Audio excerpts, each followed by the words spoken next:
On November 12, 2025, political and business leaders of the Los Angeles community gathered for a fundraiser to support former Los Angeles Mayor Antonio Villaraigosa for his campaign to become the next governor of California. Attendees were impressed with Mayor Villaraigosa's speech and the solutions he presented to address the various issues facing California.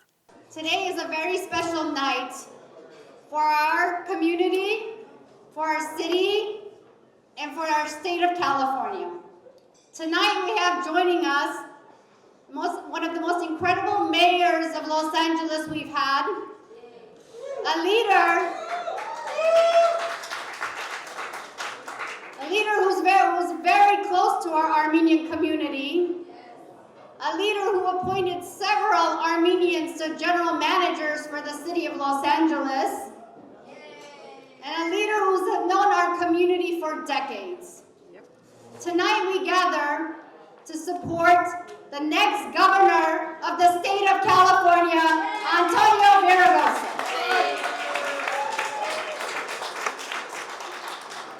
I am proud to have tonight with me my Senator Maria Elena Durazo, who represents this district, Little Armenia. And it's with her support and love that I continue doing the job that I love for the past 30 years right here in Hollywood. And so as you gather here today, I want you to personally meet our future governor, and I know many of you had, to hear his vision for the state of California and how we're going to get back to a safe and incredible California that we all know and deserve to live in. I remember going to the Armenian National Committee in 1994 when I ran. They talked about the genocide at the time. And I was, if you remember, I was one of the first, if not the first, legislator to memorialize the Armenian genocide. And then everybody started doing it. And I was there because I know that the 20th century was one of a century of many genocides, including the Holocaust, but it started with the Armenian genocide. And many of you know that Hitler, when he talked about the Holocaust, said nobody remembered what happened to the Armenians. Well, I remembered.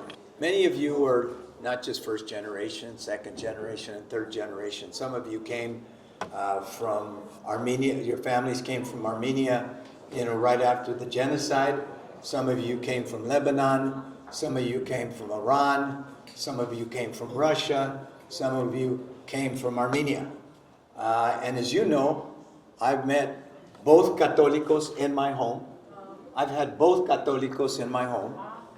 I was the only elected official in the United States when the State Department said not to do it, who met with the Prime Minister of Nagorno-Karabakh in my home, because I was told, don't do it officially in City Hall. And of course, I met the Prime Minister of Armenia as well. I have a long history with this community. And whenever I see people like you, who came, some of you with $100 or a shirt on your back like my grandpa from Leon, Guanajuato 120 years ago, you are what makes America great. You who come here with nothing but a dream, who work, in jobs that are sometimes beneath your education until you can learn the language, and then you open up a business, and then your business starts to thrive and you make it. And it says a lot about what a great country we have, but it also says a lot that this country was built on the backs of immigrants. And I've always stood for that. Not just Mexican immigrants, but Armenian and Korean and Chinese. You are what makes America great. And early on, I understood that in a city this diverse, I had to represent everybody. And some people didn't like that. Some people said, you're the first. You have to be our mayor. And I said, hold it, or our speaker. And I said, no. I represent a diverse community. At the time, I represented Hollywood when I first started.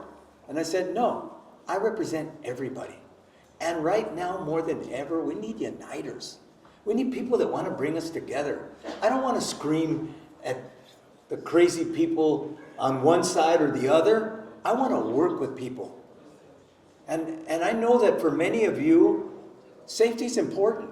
I tell people that's not Democrat or Republican. We deserve safety. When I was mayor, LA was one of the most violent big cities in the United States of America. I grew the police department by 1,000 officers to 10,000 officers. You know where we are today? 8,300. But I didn't just do that. I took guns off the streets. I expanded after school programs. I expanded summer youth jobs for kids so they give them, alternatives to crime. I invested in education, and I took on a broken school district that 1 out of 3 schools were failing, and by the time I finished, it was 1 out of 10, a 60% increase in the graduation rate. Your kids are going to those schools. Your kids, Maria Elena, your kids are going to those schools. Our kids are going to those schools. And I stood up. I had the courage to stand up for our kids. But it wasn't just that. When I was mayor, you saw cranes all over LA. You saw them downtown. You saw them in Hollywood. You saw them in Century City. You saw them everywhere. We were building again. And the next governor's got to say safety first. We invest in people. But you know what? Don't let anybody tell you that accountability is right or left. Accountability is what we all expect. We expect it from government. We expect it from our leaders. And when people do things that they shouldn't do, they should be accountable for it. And so what I've said, as governor, I'll make safety number 1. I'll make our schools important. We're number 1 in teacher pay. I love that.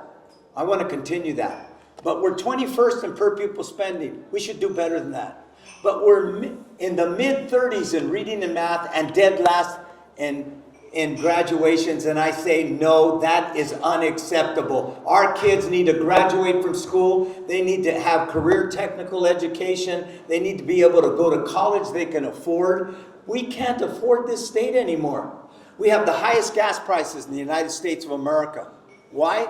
Because we make it impossible and for refineries to exist that produce the cleanest fuel in the United States of America, by the way. We have the second highest utility costs in the United States of America. They've gone up 60%, everybody. We're putting it on the backs of working people. Not the rich and famous, but working and middle-class families that can't afford the high cost of utilities. And finally, home prices. Everybody look, my daughter works hard. My daughter works really hard. She's got 2 beautiful children. She's got a grandchild, which means I have a great-grandchild. My daughter deserves to be able to buy a home. Our kids can't buy a home right now without our help. And it used to be, I bought a home at 25 years old and I was working at a nonprofit. I didn't have a rich father. I didn't have somebody to give me a down payment. We could buy a home then. Now for our kids, it used to be that home ownership was part of the American dream. And now for our kids, the nightmare is 3 roommates, a crowded and dirty apartment. That's unacceptable, and we could do better. I've made affordability the number 1 issue. There were 3 elections, 1 in New York, 1 in New Jersey, 1 in Virginia. All of them were talking about affordability.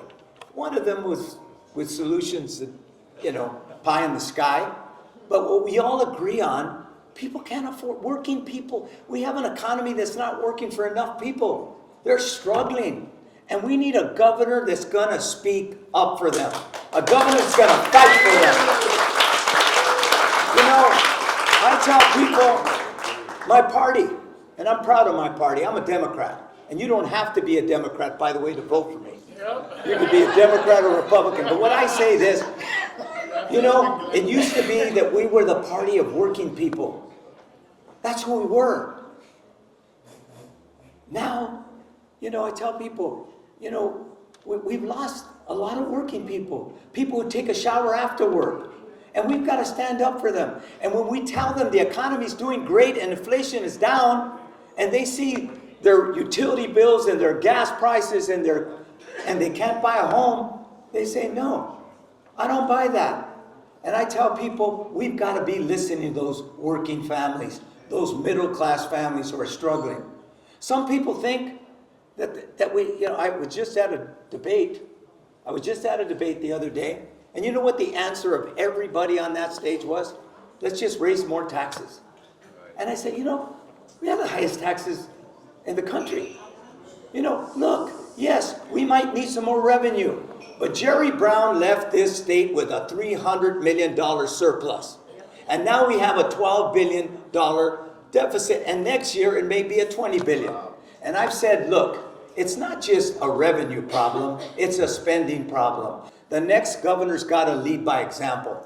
We need integrity in our government. We need to be able to trust our leaders. We need leaders that are competent, that understand safety is important, good schools are important, healthcare is important. The next governor is going to have to think out of the box and say, no, healthcare is a right, not a privilege. Everyone ought to have healthcare. I always stood up for the idea that when we're united, we're stronger. I knew I was breaking a glass ceiling, and I knew why a lot of you supported me. Because you said, if Antonio Villaraigosa can break this glass, my child can be president of the United States of America. It says so much about our country and who we are. And that's why we're pushing back, because we believe that all of us have a right to be here. I kept my word. Yo soy hombre de palabra. I'm a man of my word. With unions, with business, with whoever I dealt with, I kept my word. I said we'd make LA safer. I said we'd make it greener. I said that we'd build infrastructure. I said that we'd clean up the air, and we did all of those things. We can do this, everybody, but we're going to have to work to get there. I need you. I can't do it without you. Thank you so much. Thank you for having me today. As a small business owner, I'm here to support our next governor to be, Antonio Villaraigosa. He has my full support because I believe in him. He cares for our community's healthcare system, community safety, and I believe that he's going to win and he's going to make our state much better. Maria, this fundraiser is a success. Congratulations. Is there a message for the Armenian community? Of course. I think the message is that we are going to support Antonio Villaraigosa because he is the voice of the communities. He does find a shared goal and a shared purpose in all the communities, bringing them together. And he believes that every community deserves a shot. Every community deserves an opportunity. And he was very close to us while he was a mayor of Los Angeles. And I think this is going to continue because his agenda for the future of California is very diverse and includes all the communities, including the Armenian community. Thank you. Mr. Mayor, your speech was really impressive.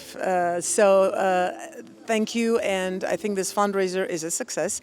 But my question is, for the city of Los Angeles, you made a huge difference.